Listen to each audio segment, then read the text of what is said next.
So good morning everyone. இன்னைக்கு வந்து நம்ம என்ன பார்க்க போறோம்னா ஒரு மேத்ஸ் மாடல் எக்ஸாம் வந்து எப்படி ஸ்ட்ராட்டஜிக்கா அதை அனலைஸ் பண்ணி சாப்டர் வைஸ் அதை பேஸ் பண்ணி எப்படி வந்து நம்ம ப்ராப்ளம்ஸ் டார்கெட் பண்றது அப்படின்னு சொல்லி பார்க்க போறோம்.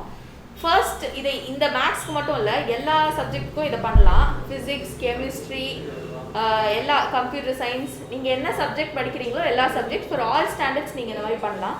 ஸோ ஃபர்ஸ்ட் இதுக்கு என்ன பண்ணணும்னா முதல்ல வந்து சாப்டர்ஸ், ஒரு கொஸ்டினில் ஒரு சப்ஜெக்ட் இருக்குன்னா அதில் என்னெல்லாம் சாப்டர்ஸ் இருக்குன்னு நீங்கள் பார்த்துக்கணும்.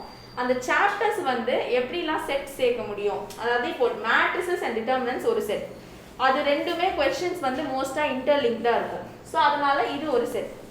அடுத்து வந்து கால்குலஸ். ஸோ கால்குலஸ்லேயே மொத்தமாக வந்து 5 சாப்டர்ஸ் இருக்குது. Continuity and differentiability, applications of differentiation and integrals, அப்புறம் டிஃப்ரென்ஷியல் ஈக்குவேஷன். ஸோ இந்த 5 சாப்டரும்னா இது கம்ஸ் அண்டர் கால்குலஸ். அடுத்து வந்து வெக்டார்ஸில் வந்து வெக்டார் அல்ஜிப்ரா அண்ட் 3D, இது ரெண்டுமே இன்டர்லிங்க். ஸோ இதை பேஸ் பண்ணி தனியாக ஒரு செட் ஆஃப் கொஸ்டின்ஸ் இருக்கும். அடுத்து ப்ராபபிலிட்டி. ஸோ ஃபைனலாக வந்து ரிமைனிங் இருக்கிற chapters linear programming, inverse trigonometry, relations and functions. So இது மூணும் சேர்த்து அது ஒரு செட். ஸோ இந்த மாதிரி தனித்தனியாக பிரிச்சுட்டு இதை பேஸ் பண்ணி நீங்கள் வந்து கொஸ்டின் பேப்பர்லேருந்து கொஸ்டின்ஸ் டார்கெட் பண்ணணும். ஸோ அதை எப்படி பண்ணுறதுன்னு நான் இப்போ சொல்கிறேன். இப்போ வந்து நான் வந்து ஒரு கொஸ்டின் பேப்பர் எடுத்துகிட்டு அந்த கொஸ்டின் பேப்பரை வச்சு என்ன மாதிரி வெயிட்டேஜ் மார்க்ஸ் இருக்குது அப்படின்னு சொல்லி நான் அனலைஸ் பண்ணியிருக்கேன். ஃபர்ஸ்ட் வந்து எம்டினா மேட்ரிசஸ் அண்ட் டிட்டர்மினன்ட்ஸ், கால்குலஸ்னா சிஏ, வெக்டார் அல்ஜிப்ரா அண்ட் 3Dனா பிசி அப்படின்னு ரெப்ரசென்ட் பண்ணியிருக்கேன். ப்ராபபிலிட்டினா P, linear programming, inverse trigonometry, relations and ஃபங்க்ஷன்ஸ்னா எல்ஐஆர். ஸோ ஃபர்ஸ்ட் வந்து எப்படி வந்து டாபிக் வைஸ் அதை பிரிக்கிறதுன்னு நான் சொல்லியிருந்தேன். இப்போ வந்து அந்த மார்க்ஸ் அலோகேஷன் எதுக்கு ஜாஸ்தி மார்க்ஸ் வெயிட்டேஜ் அப்படின்னு தெரிஞ்சுட்டு அதை பேஸ் பண்ணி நம்ம ஸ்டெப் வைஸாக போனோம்னா ஈஸியாக நம்ம வந்து கான்செப்ட்ஸ் முடிக்கலாம். அண்ட் அந்த எக்ஸாம் பாயிண்ட் ஆஃப் வியூலேருந்தும் நம்ம ஈஸியாக அந்த சாப்டர்ஸ் கவர் பண்ண முடியும். ஃபர்ஸ்ட் வந்து எம்டின்றதுல வந்து அந்த மேட்ரிசஸ் அண்ட் டிட்டர்மினன்ட்ஸை கோடா எம்டி அப்படின்னு சொல்லி இது ரெப்ரசென்ட் பண்ணியிருக்கேன். அடுத்து கால்குலஸ் வந்து சிஏ, வெக்டார்ஸ் விசி, ப்ராபபிலிட்டி பி, அப்புறம் linear programming, inverse trigonometry, relations and functions, இது மூணும் சேர்த்து எல்ஐஆர் அப்படின்னு ரெப்ரசென்ட் பண்ணியிருக்கேன். ஸோ இப்போ வந்து நான் ஒரு கொஸ்டின் பேப்பர் எடுத்தேன், அதாவது full portions question paper 80 marks model exam paper. அதில் வந்து எல்லா சாப்டர்ஸ்க்கும் எவ்வளோ வெயிட்டேஜ் இருக்குன்னு நான் எழுதியிருக்கேன். ஃபர்ஸ்ட் வந்து 1 மார்க்கில் வந்து 3 1 மார்க்ஸ் வருது மேட்ரிசஸ்க்கு, அண்ட் 2 மார்க்ஸில் வந்து 1 கொஸ்டின் வருது, 5 மார்க்ஸில் ஒரு கொஸ்டின் வருது. ஸோ டோட்டலாக வந்து 10 மார்க்ஸ் வெயிட்டேஜ் மேட்ரிசஸ் அண்ட் டிட்டர்மினன்ட்ஸ்க்கு சேர்த்து. அடுத்து வந்து கால்குலஸ்க்கு வந்து 3 1 marks and 1 case study question in maxima and minima. பர்டிகுலராக எப்போவுமே நிறைய பேப்பர்ஸில் வந்து மேக்ஸிமா அண்ட் மினிமா கொஸ்டின்ஸ் தான் இருக்குது கேஸ் ஸ்டடியில். ஸோ அந்த maxima and minima word problems கான்செப்டை கண்டிப்பாக நம்ம வந்து தரோ பண்ணணும். ஸோ 7 மார்க்ஸ் 1 மார்க்ஸில் வந்து 2 மார்க்ஸ் வந்து 5 கொஸ்டின்ஸ் இருக்குது. So 10 marks.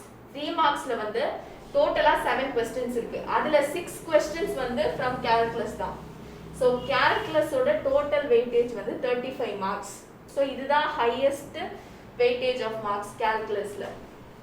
வெக்டார் அல்ஜிப்ராவில் வந்து 5 மார்க்ஸ் 1 மார்க்ஸில், 2 மார்க்ஸ் 2 கொஸ்டின்ஸ், அப்புறம் 5 மார்க்ஸில் 3D ஜியோமெட்ரி பேஸ் பண்ணி அந்த இன்டர்செக்ஷன் கொஸ்டின்ஸு, அதுக்கப்புறமா அந்த find the foot of the perpendicular. So இந்த மாதிரி கொஸ்டின்ஸ்லாம் வந்து 5 மார்க்ஸில் வரும். ஸோ டோட்டல் வெயிட்டேஜ் வந்து 14 மார்க்ஸ்.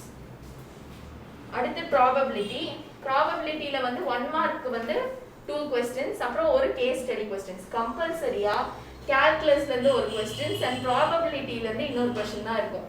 கம்பல்சரியாக இது 18, அதாவது ஒரு case study questions from probability. அடுத்து 2 மார்க்ஸில் வந்து ஒரு கொஸ்டின் ப்ராபபிலிட்டிலேருந்து. ஸோ டோட்டல் வெயிட்டேஜ் வந்து 8 மார்க்ஸு. அடுத்து linear programming, inverse trigonometry, relations and functions. இதில் வந்து 1 2 3 மார்க்ஸ் வந்து relations and functions from 1 mark. அதுக்கப்புறமா 2 மார்க்ஸில் வந்து ஒரு கொஸ்டின் ஃப்ரம் இன்வர்ஸ் டிக்னாமெட்ரி, 3 மார்க்கில் ஒரு question from relations and functions. அதுக்கப்புறமா 5 மார்க்கில் வந்து லீனியர் ப்ரோக்ராமிங் கிராஃப் ப்ராப்ளம், அதாவது மேக்ஸிமைஸ் அண்ட் மினிமைஸ் அந்த ப்ராப்ளம். ஸோ டோட்டல் வெயிட்டேஜ் வந்து 13 மார்க்ஸ். ஸோ இது ஃபுல்லாக கவுண்ட் பண்ணோன்னா 80 மார்க்ஸு. ஃபர்ஸ்ட் ப்ரியாரிட்டி நம்ம கொடுக்க வேண்டியது வந்து கால்குலஸ் தான். Second priority vector algebra, third priority matrices and determinants, fourth priority probability. I mean the fourth priority வந்து linear programming, inverse trigonometry, relations and functions. So finally நம்ம வந்து இது பண்ண வேண்டியது probability. So இத பேஸ் பண்ணி இந்த priority level பேஸ் பண்ணி நம்ம எக்ஸாம் பாயிண்ட் ஆஃப் வியூல ப்ரிப்பேர் பண்ணோம்னா கண்டிப்பா வந்து மேக்ஸ்ல நல்ல மார்க்ஸ் ஸ்கோர் பண்ணலாம். Okay sir. இதுல கால்குலஸ்ல வந்து பார்த்தோம் அப்படின்னாக்கா 5 சாப்டர்ஸ் இருக்குது. Yes sir. என்னென்ன சாப்டர்ஸ்? கண்டினியூட்டி அண்ட் டிஃபரன்ஷியபிலிட்டி, அப்புறமா அப்ளிகேஷன்ஸ் ஆஃப் டெரிவேட்டிவ்ஸ், அப்புறம் அப்ளிகேஷன்ஸ் ஆஃப் இன்டெகிரல்ஸ், அதுக்கு அடுத்து வந்து டிஃபரன்ஷியல் ஈக்குவேஷன்ஸ். ஓகே. ஸோ அப்படி இருக்கிறப்போ 35 மார்க்ஸ் நம்ம டோட்டலாக கொடுத்துருக்கோம். ஸோ ஆன் அன் ஆவரேஜ் அப்படின்னு பார்த்தாக்கா 7 மார்க்ஸ் ஒவ்வொரு சாப்டர். Yes sir. ஸோ ஒவ்வொரு சாப்டருக்கு 7 மார்க்ஸ் அப்படின்னு பார்த்தாக்கா ப்ராபபிலிட்டிக்கு வந்து பார்த்தோன்னாக்கா 8 மார்க்ஸ் டார்கெட். ஸோ அப்போ ப்ராபபிலிட்டியை டார்கெட் பண்ணி அடிக்க முடியும் நம்ம இல்லையா? அதில் வந்து 5 மார்க்ஸே கேட்கவே இல்லை, 3 மார்க்ஸும் இல்லை, எல்லாமே அந்த 1 and 2 மார்க்ஸ்லேயே முடிச்சிட்டாங்க. அடுத்தது எல்ஐஆரில் 3 மார்க்ஸ், இது 3 சப்ஜெக்டில் யூனிட்ஸ். ஸோ 3 யூனிட்ஸில் வந்து 13 மார்க்ஸ் கேட்டிருக்காங்க. ஸோ 3 யூனிட்ஸில் 13 மார்க்ஸ் கேட்டாக்கா ஆன் அன் ஆவரேஜ் ஒரு 4.5 சம்திங் தான் வருது, 4.2 தான் வருது. ஸோ அப்படிங்கிறப்ப எல்ஐஆருக்கு இவ்வளோ சிரமப்பட வேண்டிய அவசியமே கிடையாது. அதுவும் எல்ஐஆர்ல வந்து ரிலேஷன்ஸ் அண்ட் லீனியர் ப்ரோக்ராமிங்க்கு தான் கொஞ்சம் வெயிட்டேஜ் ஜாஸ்தி. இன்வர்ஸ்ல வந்து ஜஸ்ட் 2 மார்க்ஸ்ல பிரின்சிபல் சொல்யூஷன் கண்டுபிடிக்கிற क्वेश्चंस தான் மோஸ்ட்லி ஆஸ்க்ட். அண்ட் கால்குலஸ்லயும் சார் 3 மார்க்ஸ்ல வந்து மோர் வெயிட்டேஜ் எதுக்குன்னா அப்ளிகேஷன்ஸ் ஆஃப் இன்டெகிரல்ஸ்ல அந்த ப்ராப்ளம்ஸ், அதாவது to find area between the curves and from one line to the curve, aprom to find the area of ellipse. So இந்த மாதிரி questions la mostly asked questions sir. And integrals la வந்து based on அந்த between the limits அத base பண்ணி இருக்கிற அந்த problems, definite integrals. So அதுதான் வந்து mostly asked. And ஏனா definite integralல எல்லாமே சேர்ந்துருது. ஆமா சார். இப்போ integral type and introduction ஆக்சுவலா வந்து பார்த்தா +2ல தான் உங்களுக்கு இன்டகிரேஷனே ஸ்டார்ட் பண்றாங்க. ஸோ +2ல் இன்டெகிரேஷன்றதை ஸ்டார்ட் பண்ணிவிட்டு உடனே அதை பற்றிய டீட்டெயில் போட்டு அட்வான்ஸ் இன்டெகிரல் போட்டு அதுக்கப்புறம் அதோட அப்ளிகேஷன் கொடுக்குறப்போ அவன் ஃபண்டமெண்டலாக கேட்க மாட்டான். ஸோ ஒரு இன்டெஃபினிட் இன்டெகிரல் கேட்குறத விட டெஃபினட் இன்டெகிரல் கேட்டான்னா அது இன்பில்ட்டாக இருக்கும், உள்பக்கமாக வந்துடுதுன்றதுனால அப்போ we can focus more on that. So that இந்த ப்ராப்ளமும் உள்ளே வந்துடும், அதனால அத டார்கெட் பண்ணலாம். சோ இப்போ நம்ம பார்த்த क्वेश्चन பேப்பர்ல சார் மோஸ்டா எல்லாமே வந்து டெஃபினட் இன்டெகிரல்ஸ் தான் சார் நீங்க சொன்ன மாதிரி. சோ அதனால டெஃபினட் இன்டெகிரல்ஸ் நம்ம ஃபோக்கஸ் பண்ணனும். Okay sir. அது கால்குலஸ்ல டெஃபினட் இன்டெகிரல் அப்படின்ற மாதிரி வெச்சுக்கணும். அதே மாதிரி உங்களுக்கு வந்து இப்போ டெலிட்டட் போர்ஷன் சில இது கொடுத்துருக்காங்க. அதில் யூஸ்வலாக வந்து பார்த்தோன்னா இந்த அப்ளிகேஷன் ஆஃப் டெரிவேட்டிவ்ஸ் அதில் ரேட் ஆஃப் சேஞ்சஸ் அது வந்து யூஸ்வலாக கொடுப்பாங்க. அது அன்ஃபார்ச்சுனேட்லி உங்களுக்கு அது டெலிட்டட் போர்ஷன். ஸோ அதனால அது தவிர எங்களுக்கு என்ன மெயினாக கேட்குறாங்கன்னா மேக்ஸிமம் அண்ட் மினிமா சார். அதுவும் கேஸ் ஸ்டடி கொஸ்டின்ஸில் தான் கொஞ்சம் ட்விஸ்டட் கொஸ்டின்ஸாக கேட்குறாங்க மேக்ஸிமம் அண்ட் மினிமா. அதுக்கப்புறமா அதை தவிர 2 மார்க்ஸ்ல வந்து மோஸ்டா இருக்கிற क्वेश्चंस என்னன்னா increasing and decreasing, absolute maximum and absolute minima. So இந்த மாதிரி क्वेश्चंस இருக்கு சார். Okay good. சோ கால்குலஸ்ல அதையும் ஃபோக்கஸ்டா வித்தின் தி கால்குலஸே நம்ம ஃபோக்கஸ்ட் அட்டென்ஷன் கொடுத்து ஸ்பெசிஃபிக்கா எக்ஸாம் பாயிண்ட் ஆஃப் வியூல அதை அட்டாக் பண்ணலாங்க. ஓகே. அதுக்கப்புறம் தட் இஸ் நம்ம வெக்டர் அல்ஜிப்ரா அப்படின்னு பார்க்குறப்போ 3D and இது that is vector algebra and 3D geometry. இந்த ரெண்டுமே வெக்டர் தான் ஆக்சுவலாக வந்து பார்த்தா ஒரே காமன் இதுதான். இது 3 ஆக்சஸும் சேர்த்து வர்றதுனால 3D ஜியோமெட்ரி அப்படின்னு சொல்கிறோம். ஸோ அப்போ 3D ஜியோமெட்ரி அப்படிங்கிறப்போ அந்த இடத்துல வெக்டார் அப்படி அப்போ முழுசாக பேசுவோம். வெக்டார் அப்படின்னு பேசிட்டோம்னாக்கா இதில் 3D ஜியோமெட்ரியோட வெயிட்டேஜ் எவ்வளோ கேட்டுருக்காங்க? 5 மார்க்ஸ்ல பாத்தீங்கன்னா கம்பல்சரி 2 ஆப்ஷனல் क्वेश्चंस 3D தான் சார். கம்பல்சரி வெக்டர் அல்ஜிப்ரா கிடையாது, 3D ல இருந்து தான் வருது 5 மார்க்ல. அண்ட் 1 மார்க் क्वेश्चनல 3D क्वेश्चंस இருக்கு. ரிமைனிங் क्वेश्चंसலாம் வந்து வெக்டர் அல்ஜிப்ரா. இப்போ நம்ம நிறைய மாடல்லாம் பார்த்துருக்கோம். பார்த்த வரையிலும் அதாவது 5 மார்க்ஸ் இப்போ டார்கெட் பண்ணுவோம். ஸோ 5 மார்க்ஸை டார்கெட் பண்ணுறப்போ அதில் வந்து பார்த்தோன்னாக்கா தட் இஸ் மேட்ரிசஸ் டிட்டர்மினன்ஸில் பார்த்தோன்னாக்கா ஒரு 5 மார்க்கு கேட்குறான். இந்த ஒரு 5 மார்க்கு கேட்கறது ஒரே மாதிரி பேட்டர்னில் தான் திருப்பி வந்துட்டே இருக்குது. அது என்ன பேட்டர்னா அதாவது ஸ்ட்ரெயிட் ஈக்குவேஷன் சால்விங் த ஈக்குவேஷன்ஸ் தான் அந்த क्वेश्चन. பட் ஸ்ட்ரெயிட்டா அது கேட்டா அது ஒரு சிம்பிளான ப்ராப்ளமா இருக்கும்ன்றதுனால based on a clue. இப்போ வந்து நேத்து நம்ம 2 ப்ராப்ளம்ஸ் டிஸ்கஸ் பண்ணோம் சார். ஸோ அதில் வந்து ஃபர்ஸ்ட் ப்ராப்ளம் எப்படி இருந்ததுன்னா ஒரு மேட்ரிக்ஸ் கொடுத்துட்டு அதோட ஏ இன்வர்ஸ் கண்டுபிடிச்சு அந்த ஏ இன்வர்ஸையும் இந்த ஈக்குவேஷனையும் இன்டர்லிங்க் பண்ணி சொல்யூஷன் கண்டுபிடிக்க சொல்லியிருந்தாங்க. இன்னொரு ப்ராப்ளம் அதுக்கு வந்து அவசியமா நம்ம வந்து அட்ஜாயின்ட் கண்டுபிடிச்சாகணும். அடுத்த ப்ராப்ளம் வந்து ஏ அண்ட் பி ப்ராடக்ட் கொடுத்துட்டு அந்த ப்ராடக்ட் பேஸ் பண்ணி ஈக்குவேஷன்ல இருந்து சொல்யூஷன் கண்டுபிடிக்க சொன்னாங்க. இந்த ப்ராப்ளம்க்கு நம்ம அட்ஜாயின்ட் கண்டுபிடிக்க தேவையில்லை, அதுதான் நம்ம யூஸ் பண்ண போற லாஜிக். இப்போ அங்க போய் நம்ம அட்ஜாயின்ட் ஆனா அதுல கிளவரா ஒன்னு நம்ம பார்த்தோனே கண்டுபிடிச்சிடலாம். என்னன்னாக்கா அந்த கொடுத்த மேட்ரிக்ஸும் லீனியர் ஈக்குவேஷனோட கோஎஃபிஷியன்ட் ரெண்டும் ஒண்ணா இருக்கும். அதை பேஸ் பண்ணி டக்கு நம்ம ஏன்னா அது இன்வர்ஸ் கொடுக்க போகுது. ஸோ அப்போ இன்வர்ஸ் ஏற்கனவே அதில் வந்துருச்சு அப்படிங்கிறதுனால நம்ம புதுசாக அட்ஜாயிண்ட்டு அங்கே பண்ணக்கூடாது, தேவையில்லை. ஆனால் மோஸ்ட் ஆஃப் த ஸ்டூடெண்ட்ஸு அந்த ரெகுலர் மெத்தடே அடாப்ட் பண்ணுறாங்க. ஆன்சர் கரெக்டாக இருக்கலாம், பட் தேவையில்லாத ஒன்று. ஆனால் அவங்க அந்த மெத்தடுக்காக தான் அதை கொடுக்குறாங்க. ப்ராபபிளி மெத்தட் ராங்னு சொல்லிட்டு கூட மார்க் கொடுக்காம. ரெண்டாவது டைம் கன்ஸ்யூமிங். இதுனா நம்ம வந்து ஈஸியா டக்குனு சப்ஸ்டிட்யூட் பண்ணி போட்டுடலாம். பட் அந்த AB ன்னு இருந்ததுன்னா AB = நான் ரெண்டு மேட்ரிக்ஸ் A மேட்ரிக்ஸ் B ரெண்டையும் ப்ராடக்ட் பண்றப்போ என்ன ஆகும்னா நமக்கு ஐடென்டிட்டி மேட்ரிக்ஸ் வந்துரும். அப்படி ஐடென்டிட்டி மேட்ரிக்ஸ் வந்துருச்சு அப்படின்னா அங்க இருந்துட்டு நம்ம A இன்வர்ஸ் என்ன அப்படின்னு இன் டர்ம்ஸ் ஆஃப் B கொண்டு வந்துருவோம். அப்படியே தூக்கி இதுல எஃபெக்டிவா யூஸ் பண்ணிடலாம். ஓகே, ஸோ இது கிரேட் மெத்தட் அது. ஸோ அப்போ நம்ம அது வந்து அந்த அதாவது சால்விங் த linear equation involving 3 variables using matrix method. இதை வந்து ஒரு ஒர்க் ஷீட்டாக ஒரு 20 ப்ராப்ளம் போட்டுட்டேன்னு வச்சுக்கேன், செமையாகிடும். ஓகே, ஈஸியாக க்ராக் பண்ணிடலாம் அது. ஸோ அப்போ உனக்கு அந்த 5 மார்க்ஸ் அஷ்யூர்டு ஆல்மோஸ்ட் இல்லையா? அதுவும் 6 வேலை கொடுத்துருக்கான். ஸோ அதுவும் இதில் இன்னொரு இது ஸ்ட்ராட்டஜி என்னன்னா ஒரே டாபிக்குள்ள 6 வைக்கிறோம். அது வந்து நமக்கு கிரேட்டஸ்ட் அட்வான்டேஜ். இந்த 3-5 மார்க்ஸ்லயுமே 6 क्वेश्चन. ஆமா, அது எல்லாமே within the same டாபிக்ல தான். சோ ஸ்பெசிஃபிக்கா பார்த்தோம் அப்படினாக்கா 5 மார்க்ஸ் क्वेश्चनல மேட்ரிசஸ் டிட்டர்மினன்ட்ஸ் ஒன்னு டார்கெட் பண்றாங்க. அதுக்கு அடுத்தது என்னன்னா வெக்டார் அல்ஜிப்ரா 3D. அதுல அத வெக்டார் இதுல வந்து 37th क्वेश्चन அந்த மாதிரி இருந்தது இந்த क्वेश्चनல. சோ அதுல ஒரு 5 மார்க்ஸ் இருக்கு. அப்புறம் லீனியர் ப்ரோக்ராமிங், அதுக்கப்புறம் இன்வெர்ஸ் ட்ரிகோனோமெட்ரி ரிலேஷன். ஸோ இல்லை எல்பியில் தான் அது கண்டிப்பாக கேட்குறாங்க. ஏன்னா அந்த கிராஃபிக்காக வருதுன்னா அதுதான் கேட்க முடியுன்றதுனால அதில் கேட்டுறாங்க. ஸோ அப்போது அதில் ஒரு 5 மார்க்ஸ் அப்படிங்கிறது வந்துச்சு. ஸோ இந்த பர்டிகுலராக செலக்டிவாக நம்மளால பண்ண முடியும்.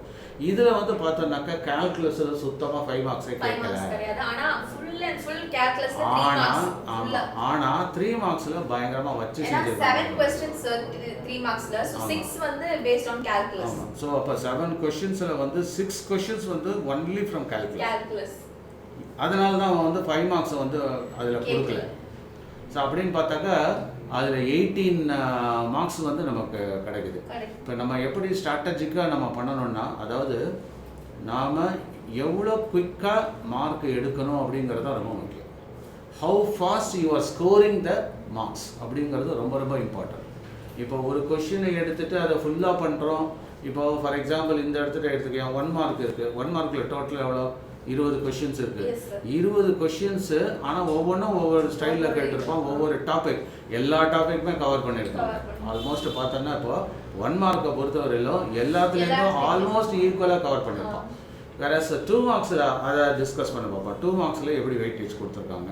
இப்போ matrices and determinants பொறுத்த வரைக்கும் 2 மார்க்ஸ்ல வந்து question is from determinants. So அத பேஸ் பண்ணி அவங்க அந்த இத வச்சு சில லாஜிக் क्वेश्चंस மாதிரி 2 மார்க்ல இருக்கு. and ஒரே 2 மார்க்ஸ் தான் கேட்டிருக்காங்க. matrices determinants either matrices or determinants. calculusல வந்து இந்த 2 மார்க்ஸ் இதுலயும் வந்து அப்ளிகேஷன்ஸ் ஆஃப் இன்டெகிரல் தான் மேஜர் ரோல் ப்ளே பண்ணுது. ஏன்னா அதுல இருந்து சில சிம்பிள் क्वेश्चन அதாவது வெறுமே இது இல்லாம அந்த x and y சிம்பிளா எப்படி கொண்டு வரது அந்த x and இன்டர்வல்ஸ் அவங்களே கொடுத்துடுறாங்க. find the area அப்படினு சொல்லி ஈக்குவேஷன் மட்டும் கொடுக்குறாங்க. சோ அந்த மாதிரி அப்புறமா இன்கிரீசிங் அண்ட் டிக்ரீசிங் சோ அந்த பேஸ் பண்ணி அது சில क्वेश्चंसலாம் இதுல வருது சார். வெக்டார்ஸ்ல வந்து இந்த ரெண்டு क्वेश्चनம் based on vectors cross product and dot product அதை பேஸ் பண்ணி கிராஸ் ப்ராடக்ட் ஒன்னு டாட் ப்ராடக்ட் ஒன்னு அதை பேஸ் பண்ணி ஃபைண்ட் a அதுக்கு ஃபைண்ட் யூனிட் வெக்டார்ஸ் அந்த மாதிரி क्वेश्चंसலாம் வருது சார். சோ ப்ராபபிலிட்டில வந்து ஜெனரலா ஒரு क्वेश्चन வருது. அண்ட் ப்ராபபிலிட்டில ஜெனரலா கேஸ் ஸ்டடி क्वेश्चंसல வந்து Bayes theorem or conditional probability இது ரெண்டுத்துல தான் மெயினா நிறைய क्वेश्चंस பேப்பர்ல இருக்கு சார். அண்ட் இதுல வந்து ஜெனரலா ஒரு ப்ராபபிலிட்டி क्वेश्चन அவங்க கொடுத்திருந்தாங்க. And linear programming inverse trigonometry relationship functions linear programming வந்து 1, 2 and 3 மார்க்ஸ் எதுவுமே வராது. Only 5 marks. இதுல வந்து 2 மார்க்ஸ்ல வந்து ஒன்லி இன்வர்ஸ், அது ஒரே ஒரு क्वेश्चन தான். அதுக்கப்புறமா ரிலேஷன்ஸ் அண்ட் ஃபங்க்ஷன்ல 1 மார்க் அண்ட் 3 மார்க் ரெண்டு क्वेश्चंसமே அது சொல்ல பார்த்தா நம்ம எப்படி டார்கெட் பண்ணனும் அப்படினா லீனியர் ப்ரோகிராமிங்ல ஆல் 5 மார்க்ஸ் ரெடியா இருக்கணும். சோ உங்களுக்கு 5 மார்க்ஸ் ரெடி. அதுல ஒரு 5 மார்க்ஸ் போட்டோம்னா பக்கா எந்த எக்ஸாமையும் நம்ம ஃபேஸ் பண்ண முடியும். அதே மாதிரி 3D ஜியோமெட்ரியில இல்லையா ஆல் 5 மார்க்ஸ் அட்டாக் பண்ண வேண்டியது. அதுக்கப்புறம் டிட்டர்மினன்ட்ஸ்ல இந்த சொல்யூஷன்ஸை திருப்பி ஒரு 10 क्वेश्चंस போட்டோம்னா இங்கேயே வந்து உனக்கு 15 மார்க் அஷ்யூர்டு. இந்த 15 இப்போ நம்ம என்ன கிளவராக பிளான் பண்ணோம்னா நான் ஏற்கனவே சொன்ன மாதிரி ஒரு மார்க் எடுக்கிறதுக்கு அதிகபட்சம் 2 மினிட்ஸ் தான் ஒர்க் பண்ணணும். அதுக்கு மேலே நம்ம எக்ஸ்டெண்ட் பண்ணக்கூடாது. அதுக்கு மேலே எக்ஸ்டெண்ட் பண்ணோம்னா நமக்கு தெரியல, யோசிக்கிறோம், அதனால தான் நமக்கு டிலே ஆகுது. அப்போ நம்ம என்ன பண்ணணும், லெஸ் தென் 2 மினிட்ஸ்க்குள்ளே 1 மார்க்கை கேப்சர் பண்ணி ஆகணும். அப்போது எந்த 5 மார்க்ஸை இப்படி பிளான் பண்ணிக்கலாமா, எனக்கு 5 மார்க்ஸ் கொடுத்தாக்கா நான் வந்து 10 மினிட்ஸில் முடிப்பேன்.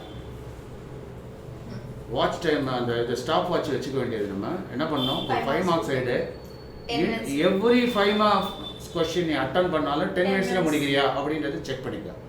அப்போ நீ யோசிச்சேன்னா ஸ்டக் ஆகுதுன்னு அர்த்தம். யோசிக்காமலேயே ப்ராப்ளம் போடணும், அந்த அளவுக்கு ப்ராக்டிஸ் பண்ணிடணும். நான் சொல்ல பயன்படுதா. ஸோ அப்போ 5 மார்க்ஸ் எடுக்கிறோம். அதை வந்து நான் ஒரு தடவை அதாவது தெரியலன்னு சொல்கிறதுனால தான் அது 15 நிமிஷம் 20 நிமிஷம் அப்படின்னு டிலே ஆகுது. அதாவது ஃபஸ்ட் டைம் எக்ஸ்பீரியன்ஸ் அப்படிங்கிறப்போ ஃபஸ்ட் டைமாக இப்போ அந்த ப்ராப்ளம் போட போகிறேன் அப்படின்னா 15 நிமிஷம் ஆகிடும். அதுவே 2வது ட்ரிப்பு போட்டு பாரு 10 நிமிஷம் ஆகிடும். நாவல் மாதிரி தான். இப்போ முதல் ட்ரிப்பு படிக்கிறோம் அப்படின்னாக்கா அந்த டெக்ஸ்ட்டு 2-3 சாப்டர் உள்ளே போகிறப்பயே கொஞ்சம் அந்த கேரக்டர் ஃபெமிலியரைஸ் ஆகாது நமக்கு. ஆனால் ஒன்ஸ் ஆயிடுச்சுன்னு வச்சுக்கோங்க, சர்றன்னு போய்டும், செம ஸ்பீடில் போய்டும்.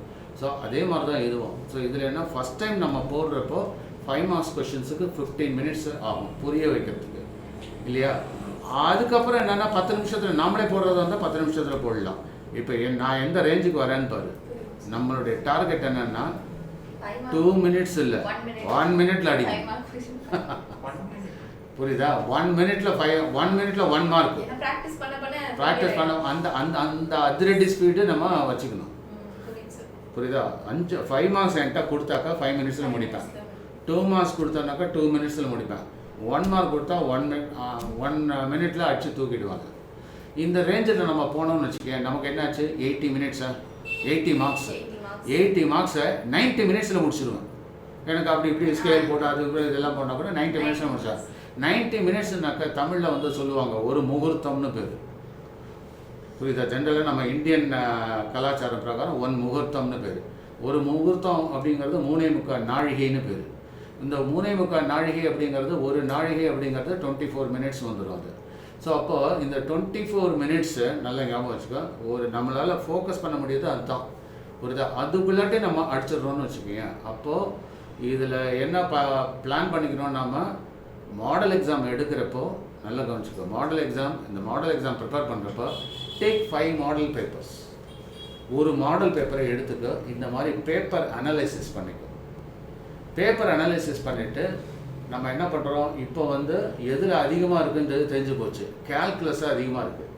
ஸோ கால்குலஸில் அதிகமாக இருக்குன்னாக்கா அப்போது அந்த கால்குலஸோட அத்தனை டூல்ஸும் நம்ம வந்து பயங்கரமாக ஒர்க் அவுட் பண்ணி வச்சுருக்கணும். ஸோ கால்குலஸ் அத்தனை டூல்ஸ்னாக்கா என்னென்ன டூல்ஸ் இருக்குது, கால்குலஸை ஃபஸ்ட்டு ஒரு சாப்டர் இருக்குது கண்டினியூட்டி டிஃபரன்ஷியபிலிட்டியில் அங்கே என்னென்ன ஃபார்முலா இருக்கோ அத்தனையும் கரதலையாக இருக்கணும். சரியா? அடுத்தது அப்ளிகேஷன் ஆஃப் டெரிவேட்டிவ்ன்றப்போ இதே டிஃபரன்ஷியல் ஃபார்முலா தான் யூஸ் பண்ண போகிறோம். அதில் மெத்தடாலஜி கரெக்டாக இருக்கணும். அதாவது இன்ஃபோகிராஃபிக்ஸு பர்ஃபெக்டாக இருக்கணும். ஏன்னா டயக்ராம் பர்ஃபெக்டாக இருந்தால் இது ஆட்டோமேட்டிக்காக ஆகிடும். ஸோ இப்போ இந்த ப்ரொசீஜர் தான் அங்கே முக்கியம். அதுக்கப்புறம் இன்டகிரேஷன் டெக்னிக்கு யோசிக்கவே கூடாது. 100 இன்டகிரலை ஒரே டயத்தில் கடன்னு போடணும். புரியுதா? ஒரு தடவை அதாவது நீ என்னை பொறுத்தவரை identify 100 integrals of different types. அதில் எக்ஸ்பர்டைஸ் ஆகிட்டு அப்படின்னாக்கா எந்த இன்டகிரேஷன் நம்மளால் சால்வ் பண்ண முடியும். இப்போ இன்டகிரல் ஃபார்முலான்னு இருக்குதுன்னு வச்சுக்கோங்க. எத்தனை ஃபார்முலா இருக்குது? கிட்டத்தட்ட 65 ஃபார்முலா இருக்குது இன்டகிரலில். அதில் ரொம்ப ரெடியூஸ் பண்ணோம் அப்படின்னா கூட 45 வந்துடும், 40ன்னு வச்சுக்கலாம். ஸோ இந்த 40 இன்டகிரலும் ஒரு இன்டகிரல் ஃபார்முலாவா 2 ப்ராப்ளம் போட்டு புரியுதா? போட்டேனாக்கா இன்டகிரல் தர ஸோ நாம் எப்படி அதை ஹேண்டில் பண்ணுறோம் அப்படிங்கிறது தான் முக்கியம். ஸோ இன்டகிரேஷன் வந்து எனக்கு டிஃபரன்சியேஷனும் நான் எக்ஸ்பர்டைஸ் ஆகிட்டேன். டிஃபரன்சியேஷனும் நமக்கு வேரியஸ் ப்ரொசீஜர்ஸ் இருக்குது, இன்டகிரேஷன்லேயும் வேரியஸ் மெத்தட்ஸ் இருக்குது, புரியுதா? ஸோ அப்போ இந்த ரெண்டுத்துலேயும் நான் மெத்தட்லேயும் பாப்புலரைஸ் பண்ணிட்டேன், ஃபார்முலாவும் பைஹார்ட் பண்ணிட்டேன். இதில் மெயினாக வில்லங்கம் பிடிச்சது என்னென்னா ட்ரிக்னாமெட்ரி. ஆனால் பார்த்தீங்கன்னா ட்ரிக்னாமெட்ரியில் திருப்பி ஒரே மாதிரி தான் அந்த ஹாஃப் ஆங்கிள் தான் வந்துட்டு இருக்கும். எவ்ரி டைம் நம்ம அதை மறந்துடுவோம். என்ன தர்ஷினி, நேற்று கூட நம்ம பார்த்தோம் அந்த சைன் ஸ்கொயர் தீட்டா அப்படிங்கிறதையும் காஸ் ஸ்கொயர் தீட்டாவையும் எப்படி இன் டர்ம்ஸ் ஆஃப் இதில் சொல்கிறோம், 2 இதில் சைன் தீட்டாவில் எப்படி சொல்கிறோம் அப்படிங்கிறது.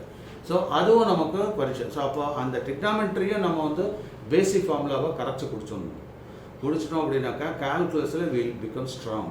ஸோ ஒன்ஸ் கால்குலஸில் ஸ்ட்ராங் அப்படின்னா இதெல்லாம் இது எப்படி பண்ணலாம், ப்ராப்ளம் சால்வ் பண்ணுறப்பயே இதை பக்கத்தில் எழுதி வச்சுக்கணும்.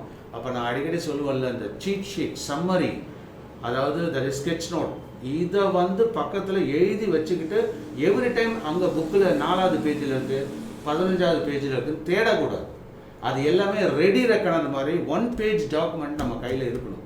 நான் என்ன சொல்கிறேன், லாகரிதம் டேபிள் நம்ம வச்சுருப்போம்ல, என்னுடைய ஹம்பிள் சஜஷன் என்னன்னாக்கா MDCAVCPLIR. இதில் மெயினாக இப்போ நம்மளோட target first to start with கால்குலஸுக்கு நாம் வந்து ஒரு சம்மரி ஷீட் எழுதிட்டோம்னா அது ரெடி ரெக்கனர் தயாராக இருக்கும். நான் வந்து உனக்கு ஹெல்ப் பண்ணுறேன். வெக்டர் அல்ஜிப்ராக்கு நானே பர்சனலாக பண்ணித்தரேன். ஆனால் கால்குலஸ்க்கு நீங்கள் பண்ணிக்கோங்க. ஓகே, அது ஏற்கனவே நம்ம நடத்திட்டோங்கிறதுனால சம்மரி ஷீட்டும் பண்ண அதை எடுத்து வச்சு ஒரே இதாக நம்ம லேமினேட்டட் ஷீட்டில், அதாவது அந்த ஹோட்டல்லலாம் மெனு கார்டு கொடுப்பான், இதுதான் எங்கள்கிட்ட இருக்குது ஹோட்டல்லன்னு சொல்லிட்டு இல்லையா, அதே மாதிரி தான் இதுவும். ஸோ இதுதான் இங்கேருந்து தான் கேட்க முடியும், வேறு எங்கே கேட்க முடியும்? இதை நம்ம என்ன பண்ணுவோம்னா வெறுமனை இருந்ததுன்னா அதில் பேனை வைப்போம், இங்கே வைப்போம், அது தலையிலே எதையா கொட்டுவோம், அந்த ஃபார்முலாலாம் சுத்தமாக மறைஞ்சு நமக்கே என்னன்னு தெரியாமல் போயிடும் இல்லையா. தேவையில்லாமல் ஒரு பாயிண்ட்டை வைப்போம், அது என்ன நான் 2ன்னு போட்டிருப்பேன், அதை 0.2ன்னு மாறிடும். இது ஏன் வம்பு? அதை லேமினேட்டட் ஷீட் இருக்குல்ல, சொருவி வச்சுருவோம். இந்த லேமினேட்டட் ஃபைல் மாதிரி ஒரு 10-15 அந்த ஃபோல்டர் மாதிரி எல்லாருக்கும் நம்ம வாங்கிடுவோம், உள்ளே சொருவி வச்சுருவோம். So that will be our target. அதுதான் நமக்கு சர்வ் பண்ணும், சர்வர்னு வச்சுக்கலாம். இந்த மெனு, அதாவது இந்த மெனுவுக்கு ஈக்குவலண்ட்டாக, அதாவது ஒரு சாதாரண ஹோட்டலில் போட்டால் மெனு கார்டுன்னு ஒன்று கொடுப்பான் இல்லையா. ஆனால் கொஞ்சம் தாம்பிகமான ஹோட்டல்லாம் போட்டோன்னாக்கா அதுவே ஒரு 10-15 வெரைட்டி போட்டு, அது ஸ்பைசஸ், அப்புறம் பீவரேஜஸ், அதுக்கப்புறம் ஸ்வீட்ஸு, லொட்டுலஸ்க்கு ஒவ்வொன்றா அதை சார்ட்டிங் அவுட் வேறு பண்ணியிருப்பான். அதுக்கு எய்த்த மாதிரி கவர் பேஜ் பயங்கரமாக அப்படியே ஸ்பைஸாக அதை பார்த்தாலே எச்சில் ஓடுற மாதிரி ஏதாவது ஒரு ஃபோட்டோ கொண்டு வச்சு அதே மாதிரி நம்ம போடலாமல் ஒன்று நாம் எவ்வளோ வெயிட்டேஜ் கொடுக்குறோம் அப்படிங்கிறது தானே இல்லையா. ஸோ இதை சக்ஸஸ்ஃபுல்லாக பண்ணுவோம். ஐ திங்க் தட் இஸ் கால்குலஸ்க்கு ஏற்கனவே பண்ணிட்டோம். ஸோ வெக்டர் அல்ஜிப்ராக்கும் அது மாதிரி பண்ணிவிடுவோம். Vector algebra 3D geometry and probability நமக்கு ஏற்கனவே தெரிஞ்ச விஷயந்தான். ஸோ இது எல்லாமே பார்த்தோன்னாக்கா இதை இப்போ ஓவராலாக சம்மரைஸ் பண்ணுறப்ப பார்த்தீங்கன்னா, மேக்ஸில் 5 சாப்டர் தானா, இப்படி தான் நம்ம மைண்ட் ஃபிக்ஸ் பண்ணிக்கணும். நம்ம வந்து 15 சாப்டர் அப்படின்னு சொல்லக்கூடாது. 5 அவ்வளோதான், கை விரலில், இதெல்லாம் கை விரலில் இருக்குது. ஃபிங்கர் டிப்ஸுன்றது இதுதான், புரியுதா? இந்த ஃபிங்கர் டிப்ஸுன்ற இந்த மேட்ரிசஸ் டிட்டர்மினன்ட்டு அது ஒரு ஃபிங்கர் டிப் தம்பில் இருக்குது. அடுத்தது கால்குலஸ், அடுத்தது வெக்டார்ஸ் அண்ட் 3D ஜாமெட்ரி எல்லாம் சேர்ந்தது. இது சொல்கிறப்பே ஒன்று தான் சொல்லணும். ஸோ வெக்டார்னால் அது 3Dயும் உள்ளே வந்தாச்சுன்னு அர்த்தம். ஸோ ப்ராபபிலிட்டியும் உள்ளே வந்தாச்சு. நான் நிறைய பேர் என்ன இருந்ததுன்னா டிஃபரன்ஷியல் ஈக்குவேஷன் அது எங்கே இருக்குன்னே தெரியாது. அந்த ஈக்குவேஷனை பார்த்துட்டு வேறு ஏதாவது கன்ஃபியூஸ் பண்ணிட்டு இருக்கோம்.